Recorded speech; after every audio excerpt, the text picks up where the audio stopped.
Hello, everyone, and welcome to our CIG TV studios. With me in the studio this morning are the Minister for Environment, the Honorable Wayne Panton, as well as the Director of the Department of Environment, Mrs. Gina Ebanks-Petrie. Thank you so much to both of you for being here with us. We're here to talk about an important subject, which is the National Conservation Law.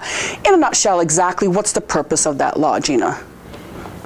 Donna, the law really is a piece of legislation that is attempting to be an overarching piece of legislation for environmental management from a conservation perspective for the Cayman Islands. So it's really about setting up protected areas.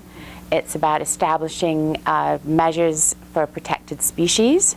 It's about trying to create mechanisms that ensure we take the environment, our habitats and our species into account when we're making national decisions. And in doing so, the law creates a council, a National Conservation Council, in order to do that. So fundamentally, that's the core of the legislation. Okay. And how long have we been at it? How long have we been looking at this law? Well, I've been looking at this law since 1997, but I think that the public have been aware of the legislation since about 2002 was when the first draft bill was tabled in the LA, and that was by the former leader of government, Minister Bush, and we also had a white paper at that time. So that was when the first sort of public introduction to the law came. Okay. Now we're putting out there for public comment at this point. How long is that process? How long do they have to comment and give their input? Donna, the statutory or the constitutional requirement is 21 days. That is the period through which there is a consultation and a review of the legislation. We are taking the position that we need to have some time in order to decide, assess the comments and decide whether they reflect any necessary changes. So we have set November 29th as the time period through which we'd like to have written comments from the public. We're actually also going to be doing, beginning the week of December 2nd, district meetings to inform the public, to bring them up to date on exactly what this particular version of the bill contains. This process, as Gina mentioned, has been going on for a very long time. We've been 11, 12 years now. We've been in consultation on the bill. And there have been various changes to the bill along the way, reflecting, because we've had, I call it a tripartisan bill now. We've had two different governments, a UDP government, two versions of the PPM government, and we also have input from the independent members now from North Side and East End on this issue, in addition to all the comments from the public. So it's very well reviewed at this point, and we're seeking to get final comments and issues that are of real significance and importance that we perhaps have missed.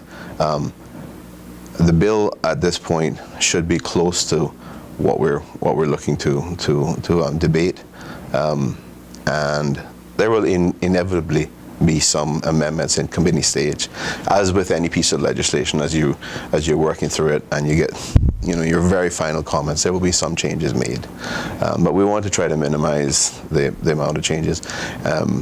We don't want any big policy issues to come up at this point, but we're going to go through, we're going to, the week of December 2nd, we're going to do district meetings, and we're going to go out and have meetings and advise the public, inform them, make them aware of exactly what the bill contains at this point.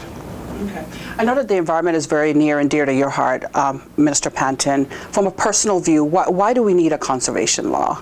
Why do you think this is important to our islands? Well, I mean, we have these international obligations. We have these multilateral environmental agreements that Cayman has volunteered to sign up to along the way since, I don't know, back in the 70s, 80s, and 90s. We also have our Constitution, which was adopted in 2009, which essentially says that as a country, we aspire to protect our biodiversity, to conserve our lands and species where appropriate, There's no legislation at this point right now which protects our national, our plant or flowers, this sort of thing. Section 18 of the Bill of Rights also contains a very specific provision which provides that government must implement legislation to deal with biodiversity, to conserve and protect our flora and fauna. But besides all of that, as Caymanians, we all know we're all intelligent people. We have great common sense. We understand we are on 3 small islands. We have a tremendous value in our natural environment. We want to conserve it. We need to conserve it. We need to protect it as far as possible. And if we don't do that, as responsible leaders today, we are going to be cursed by the children of the future. I mean, it has an impact directly on our quality of life today, how it makes us feel as Caymanians, how we identify ourselves culturally, from a heritage perspective, from our environment. But the children of the future are going to lament the fact that we failed them in protecting it. What was the best of Cayman? We don't want to just leave them, what's left of Cayman. If decisions are continue to be made, which don't inject conservation as a significant aspect of our consideration in our planning or in our development. Gina, you care to add to that? No, I think the minister's given a very comprehensive answer. All right, well, let's talk a little bit about the MEEs for a few minutes. They've come up twice, once in 1997 and again now. Do the MEEs tell Cayman what to do? No, they don't. I mean, these multilateral environmental agreements are sort of typically worded in ways that, first of all, in order to get sort of 97 or so countries to sign up to an agreement, the principles and the concepts and the commitments have to be fairly broad. I mean, they're pretty much sort of, motherhood and apple pie kind of things. We must conserve our environment to the greatest extent possible, that sort of thing.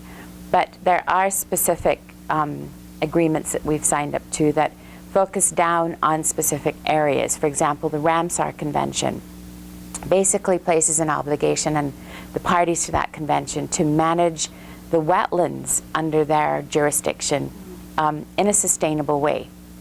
Now, so we hear a lot about sustainable development. I've heard a lot of rhetoric over the last 10 to 15, 20 years about sustainable development. But the fact of the matter is that we don't actually have a mechanism in place that ensures that environmental considerations are placed on the same level, on the same type of footing in terms of social environment, social considerations and economic considerations when anybody is making a decision, whether that be the CPA or whether it be cabinet.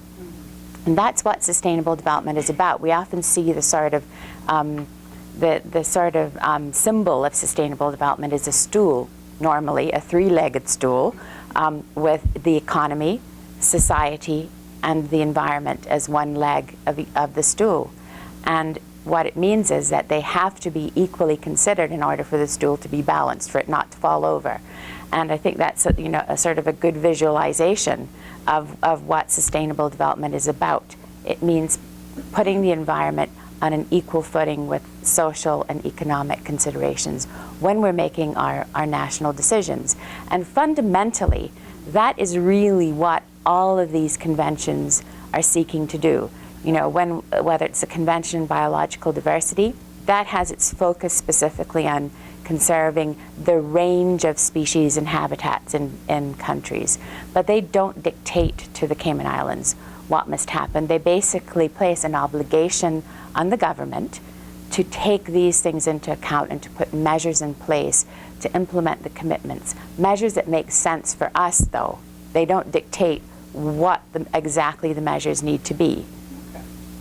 That's always a good thing to know. So things have been mentioned about creating protected areas, for instance, Barcus National Park. How is that going to work exactly? Well, I mean, the law has a very extensive procedure and a process for the designation of protected areas. And I think that one of the first things that I would like to stress, and I'll invite the Minister to help me to answer this question because it is quite involved, but one of the things that I would like to stress is that the law, first of all, does not allow the government or the council or the Department of Environment to take anyone's land and put it under protection. Any land that is protected under this law first has to be owned by the government. And there are no compulsory acquisition procedures or processes specified in this law. Okay. So, Minister Panton, I don't know if you want to continue and... Yeah, I mean, in the interest of full disclosure, there is a compulsory acquisition law or land acquisition law, which is completely separate. And that is utilized in the context of road corridor acquisitions. To my knowledge, this morning I was speaking to a former cabinet member, executive council member, and he confirmed that he's not aware of any other circumstances in which that law has been used to acquire land. And it is certainly and absolutely not the intention of the government to utilize that law for any acquisition of land in relation to the National Conservation Law for the purpose of protecting property. So, I mean, as Gina has said, the land has to be Crown land to begin with in order for it to be protected. We cannot just go out and take someone's private land and say we're going to engage in this process. And there's a significant process involved, which involves the public. There'll be a public consultation period. The National Conservation Council or members of the public can make recommendations about which land should be protected and identify it from an environmentally sensitive perspective and say this is why I think this should be done. And then if the National Conservation Council agrees, there is a significant public consultation period, and then it ends up with Cabinet, and Cabinet ultimately makes that decision as to whether or not a property becomes a protected area. But it has to be Crown land.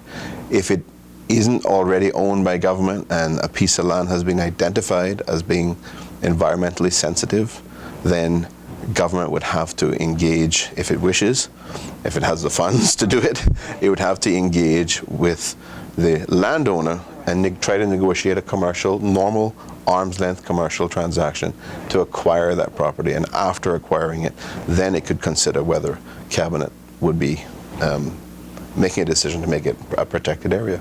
Of course, the flip side of the coin would be if you have a very generous property owner who would say, well, our interest also lies in the same thing as yours. There's always that potential. And of course, okay. I mean, I'll let Gina talk about it, but there's the ability to have an agreement with government to manage.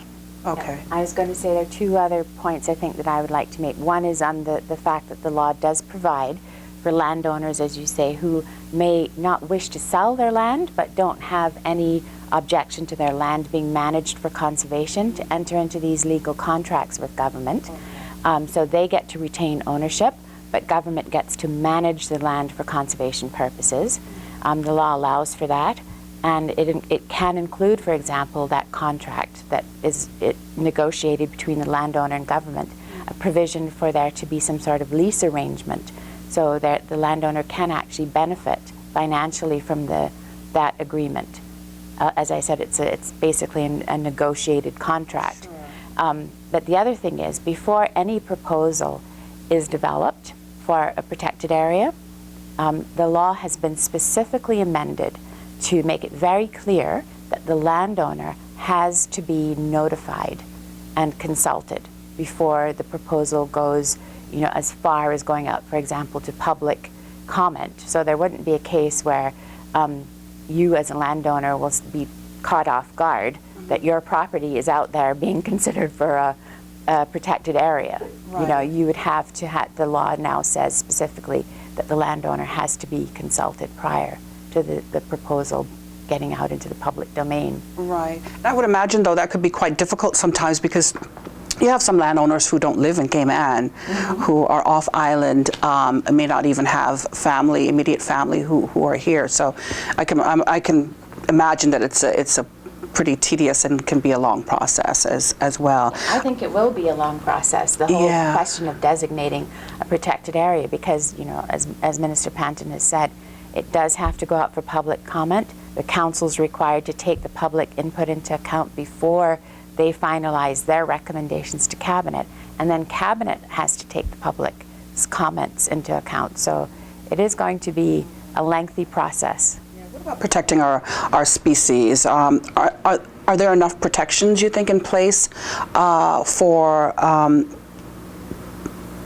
conchs, for instance, the iguanas, the blue iguanas?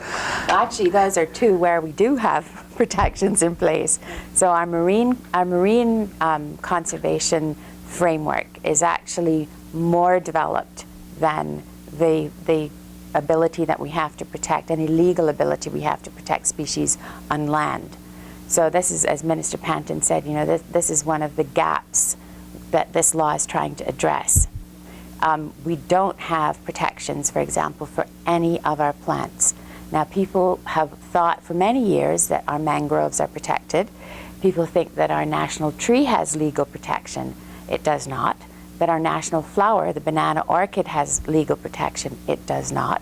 None of our endemic species, that is the species that are completely unique to Cayman, only found here, nowhere else on the planet. None of these species has, from a plant perspective, has any protection now legally. Wow. And there are national symbols. And there are national symbols. And then we have on land, from an animal perspective, it's only our birds and our blue iguanas that have any protection.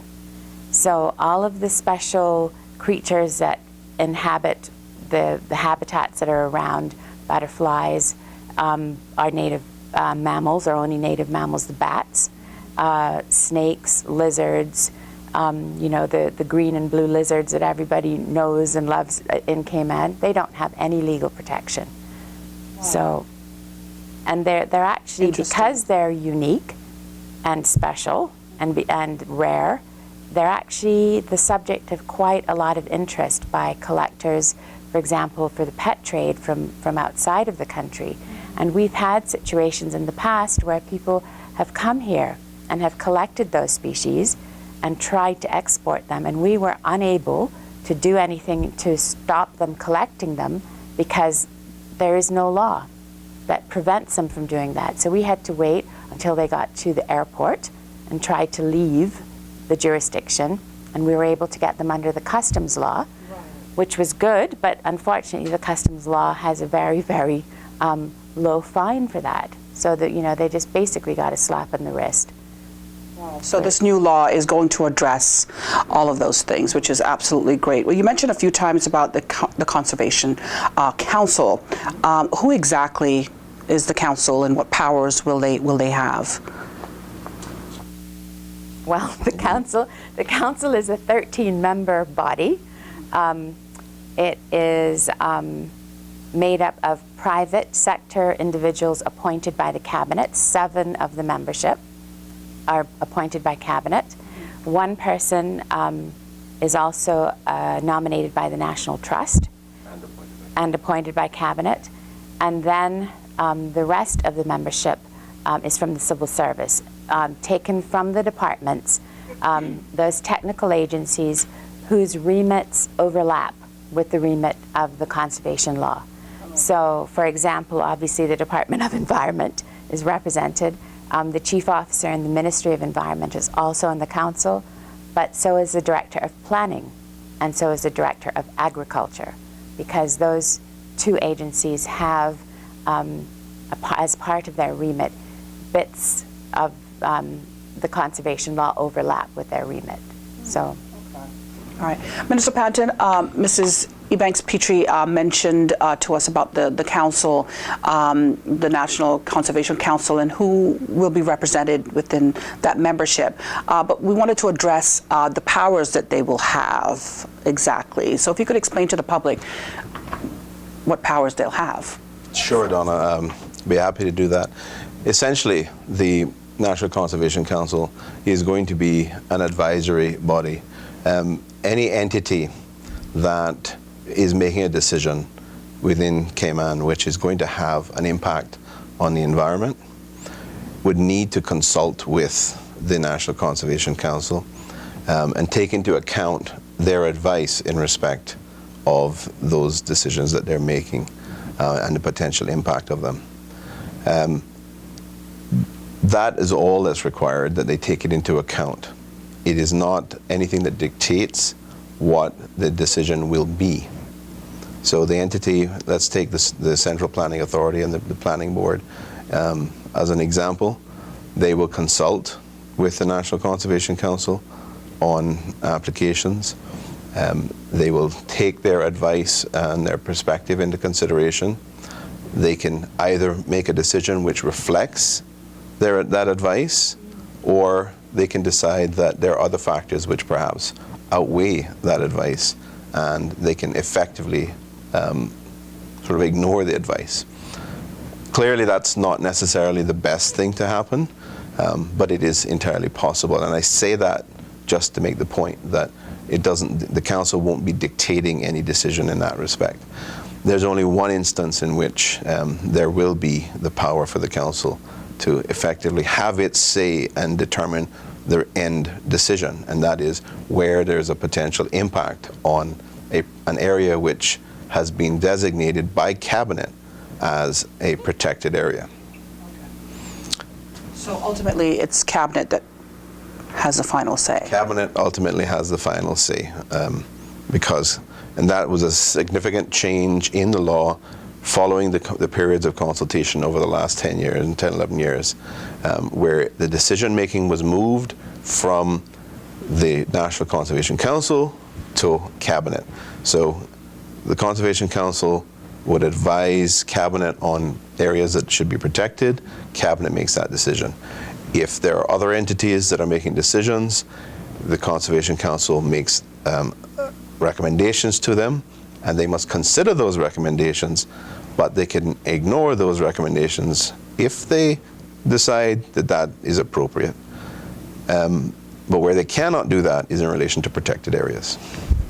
So, Minister Panton, effectively, the government is interested in good governance and transparency, and one of the ways in which the council is going to effectively follow those policies is by way of having the information made public. Can you elaborate on that for us? Yeah, sure, Donna. I mean, I think this is an opportunity for us because we're creating a new entity. We're creating a National Conservation Council as a result of this law. It's an opportunity for us to put our money where our mouth is, so to speak, in the context of transparency and openness. I think the bill doesn't currently say it, but one of the committee stage amendments that I am prepared to propose, and I have support from my colleagues on, is that the minutes and the agenda for the Conservation Council meetings will be publicly disclosed without redactions, so that it's all open and clear, and there's complete transparency. The law currently, or the bill currently proposes that the council can regulate its own procedures. We may even go as far as specifying that the meetings have to be held in public. And I think the only potential limitation there is trying to identify a venue where that would happen. But other than that, we would certainly be committed to the concept, particularly, as I said, because we're setting up a new council. This is now an opportunity to reflect the Freedom of Information Law principles, and that is government in the sunshine and complete openness and transparency in relation to decisions which have a potential impact on the people of the country. What about you, Gina? What powers do you have? I don't have any powers under the law. I have an awful lot of responsibility under the law. You've really driven this. I mean, you've been driving this for a long time, Yeah. and it's finally here that there's some light at the end of the tunnel. So obviously, you have great concern. It is your responsibility, but what does it allow you to do? What will the conservation law allow you to do? Well, I would rather speak about what it allows the Department of Environment to do, because I think that there's been a lot of focus on the specific reference to the post of the director. But all that is basically the recognition that someone has to be held accountable for the responsibilities and the jobs that the Department of Environment is given under this law, and that is the director of the department. That is the way the legislation, I was told, works. I tried to get it changed to say the department, and they said no, it has to be an individual who can be held accountable. Right. So just to be clear on that, it wasn't me going, oh, please, please put me down as having all this awesome responsibility. Actually, I think it's probably important to point out as well that the law says the director of the environment or her designate as well. Yes. So it does not necessarily have to be Gina who does it. She can designate someone else. Another important point in relation to it, and some of the comments that I've heard from some members of the public, let's say, is a concern that the council will be controlled by Gina or the DOE directly, and that she will make herself chairman of the National Conservation Council. That's not what the law says. The law says that the membership may decide who the chairman is. So once they're appointed, you have the ex officio members, you have the designees, and then you have those that are appointed, that are appointed by cabinet. Once they're in place, they then decide who the chairman should be. If they decide the chairman, if Gina is on there and they decide that it's her, then fine. If they decide it's the representative from the planning department or Department of Agriculture, or indeed the nominee from the National Trust or one of the private individuals, right, then that's fine. I mean, personally, I would think that there'd probably be an interest in trying to have one of the private individuals act as chairman, or perhaps they could decide that they would do a rotation system on it, so that everybody participates as chairman in that role. But I think it is important to note that there's no mechanism through which she becomes chairman and controls anything. Right. It is quite deliberate. There is the quorum is 7, so that's a majority of the council, and you have at least 7 people who are private individuals, as opposed to those people who are civil servants or a representative indeed from the National Trust. Mm-hmm. There are 7 other people who can control and make decisions and participate heavily to influence the decisions of the board. So I don't think people should take the view that somehow it's going to be controlled by government or by DOE. Or by Ms. Gina at all. Right, but certainly if the majority votes to have her as chairman, then that's the way that it goes, and that's something that the public will certainly have to understand. Now, you talked about development, Before we Gina. move on to development, Sure. I just would like to say, though, that in terms of what the law allows the Department of Environment to do, I mean, one of the things that we don't have right now is our conservation officers, our enforcement officers don't have any powers that are prescribed by law. So one of the things that this law does is that it does actually prescribe powers for our conservation officers and gives them what they need in order to enforce the law. So that's a huge step for us. It's a big gap for us now in terms of our ability to discharge our responsibilities. So I think that probably from a departmental perspective, that's going to be one of the biggest changes that the law will bring. And aside from that, it's going to give, obviously, it is going to set down, the law sets down the responsibilities of the Department of Environment in terms of monitoring our natural environment and our resources and having to report on those things So I think that certainly it establishes a legal remit for the department in terms of those things that we have to discharge, and the law requires us to report on these things, etc. So I think from an accountability perspective, it actually places a lot more accountability on the Department of Environment than many of our sister organizations in the civil service. Speaking of resources, once this law is in place, you'll obviously need more bodies, won't you, to carry out the monitoring as far as conservation officers are concerned, or do you think that it's ideally where it should be at this point within your department?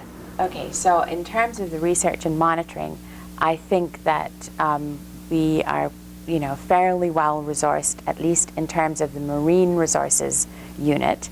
We have a need to increase our staffing in the terrestrial resources unit, and we actually have funding to increase that one-person unit at the moment by another, actually this financial year. So we're going to take steps to try to do that. But the conservation officers themselves, we've been down 3 conservation officers for many years now, and we are just recruiting to 2 vacancies that had not been filled previously. So we're going to hopefully fill those gaps where that's in train. In fact, those people have started work. One of them has. The other is about to come on the 1st of December.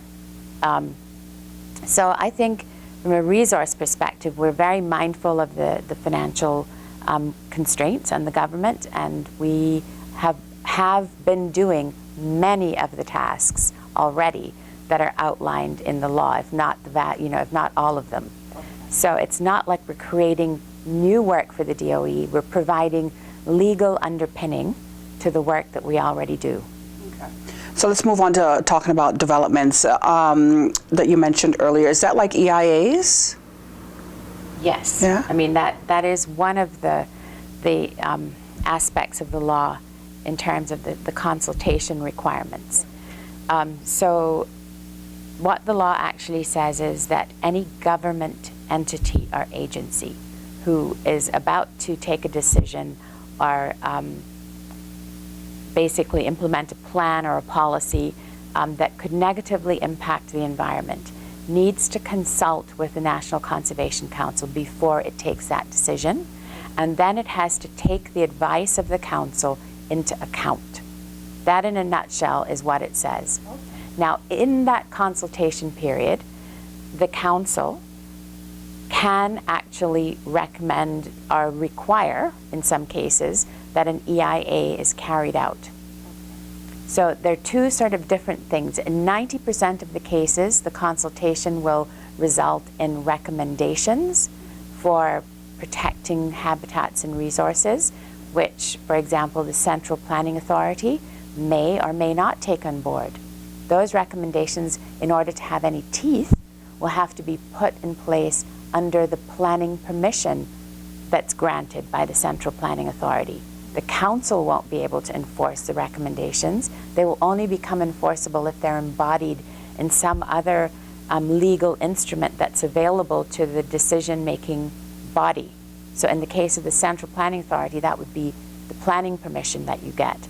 If it's the Water Authority, for example, it might be a discharge permit. So this is how the law will operate in 90 to 99% of the cases. If the person or the entity that's contemplating this action is contemplating it in a way that it could impact a protected area, then the council will be able to say, hang on, we don't think this should happen. In that case, the council gets to actually say, no, we don't want this action to happen because it will negatively impact the integrity of the protected area. But that is the only point at which the council can have any kind of power to control development in any way.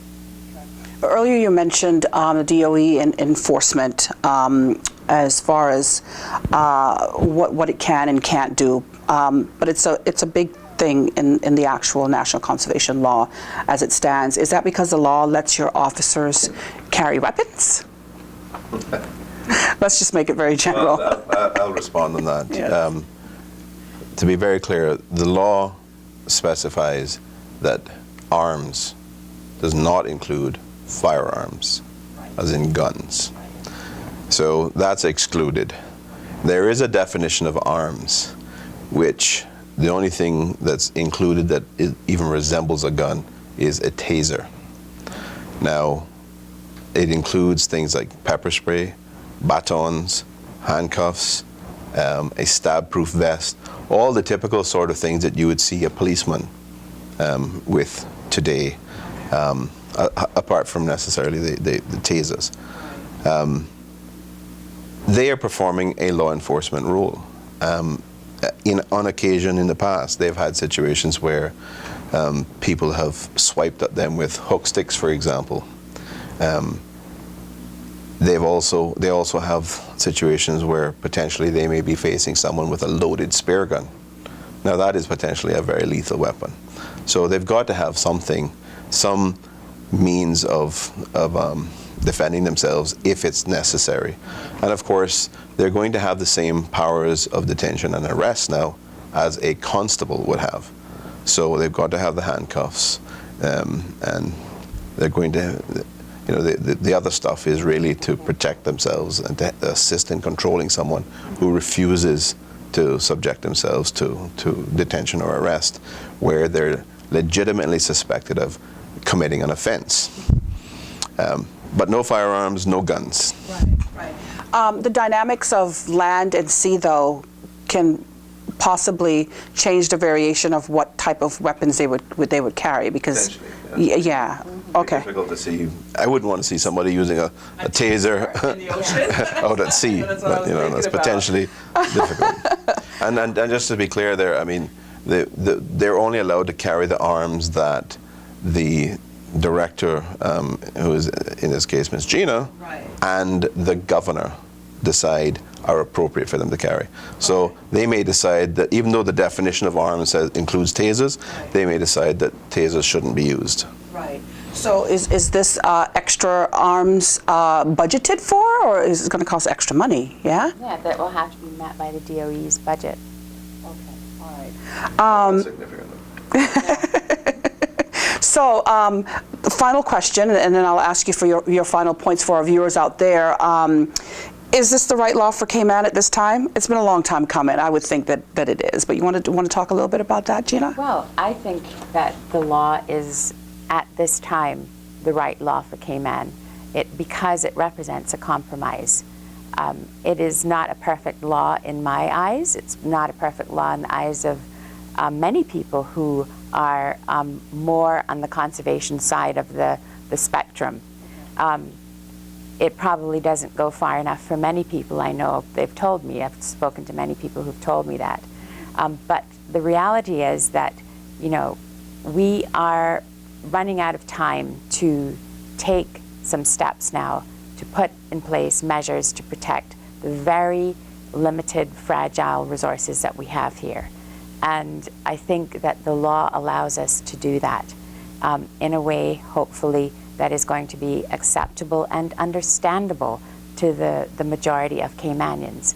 I mean, I think the minister, you know, really hit it on the head when he said that the environment in many ways defines who we are as Caymanians. And I've heard Caymanians all over, as we've gone around talking about marine parks, whatever we talk about, when we've been out doing consultations on this law before, make statements about, you know, they feel that we are losing so much of our natural heritage and our identity. And I think that that is all tied up in the fact that we have lost a lot of our environment that we connect with in a way that makes us feel grounded. And so I think that that it's high time that we do this, and I think that it has been a long time out there for consultation, and you know, I think we just need to do it and get on with trying to put the protection measures in place that will make a difference for our environment. Minister Panton, just in your final words, can you speak to the public about the importance of really getting this law done, in place? Because it's been a long time coming. It needs to be put in place now, and of course amendments can come later on. So for those who are out there who may be listening, and who obviously will need to support the law along the way, what would you say to them? It has been a long time coming. It has been under discussion for quite a long time now, more than 10 years, 11, 12 years probably. I've talked earlier about what I think is the significance of the legislation to us as Caymanians and to our children in the future. As I said before, we are on 3 small islands. Nobody's making any more of the Cayman Islands, and we have to preserve what we have. We have to ensure that the things that identify us are things that are protected and conserved as far as possible. Sustainable development requires a balance between meeting the needs of society in terms of development, in terms of infrastructure, and conserving as far as possible within those parameters what we can. It makes no sense for us to continue, and we're at a point now where everybody, you talk to everyone on the street, and there are discussions about the rampant development, the substantial development that we've had over the last 20, 30 years. We're at a point now where we need to be injecting considerations for conservation and the environment into these decisions at the same level that we do it for economic considerations, for example, because it's very important. This law doesn't allow the National Conservation Council to inject the considerations for the environment and dictate from that perspective. The National Conservation Council is an advisory council, other than in the context that Ms. Gina mentioned, where there is a potential impact on a protected area. It only makes sense. I mean, for example, if something was being done out near Stingray City, would anybody think that because that is within the wildlife interaction zone, that something couldn't be done to stop an impact that would potentially harm or destroy that? Of course, you must be able to do something like that. So those are the limited circumstances under which the National Conservation Council actually says, no, you can't do that. But other than that, they're advisory. They're advising the decision makers as to what the potential impacts are on our environment and ways that it could be mitigated. If the projects are big enough, like for example the port that we're engaged in right now, there is an environmental impact assessment, an EIA, and that goes into a lot of detail. In fact, that goes beyond just the environment, because the current one for the port includes socioeconomic impacts as well, and benefits and whatnot. So these are all critical considerations, critical issues into which we must have an injection of consideration of the environment and the potential to get the balance right, to conserve what we have, to protect our species as far as possible, to keep those things that identify us. And I can tell you, the children of today are much more attuned to environmental issues, to conservation issues, and they're going to be much more attuned tomorrow and in the future as well. And I keep saying, if we fail them today, they are going to not look very kindly on us as leaders today. And as I said before, we've been through this for more than 10 years now. And the law has actually gone, I mean, we talked about the extremes and those who are happy and those who are not with it. It started off with something that was very strong from a conservation perspective, where the council would have a lot of power and be able to say, you can't do this and you can't do that. Now, the staunch environmentalists in that case said, yep, we're happy with this, let's stick with this. But the public said, no, we have concerns about that. So we've actually gone more the other way now, where the council is advisory. We've pushed up the decision making to cabinet, because cabinet is comprised of elected representatives of the people. They're therefore accountable directly to the people. They make those decisions now. National Conservation Council is now basically just advisory, except where Cabinet has already said this protected area needs to be protected. And that's when the council says, okay, you have to listen to me in relation to this. But these things, I think this law is, while it's not perfect, it's the place for us to start. It's the right time to do it. It's an essential time for us to do it. As a government, we campaigned on the basis that we would pursue implementation of the National Conservation Law. We were elected on that basis. It's part of a plank of our mandate from the people, and that is why we're pursuing this at this point. For all those reasons, plus that, I mean, this is what the people want. I'm certain of that.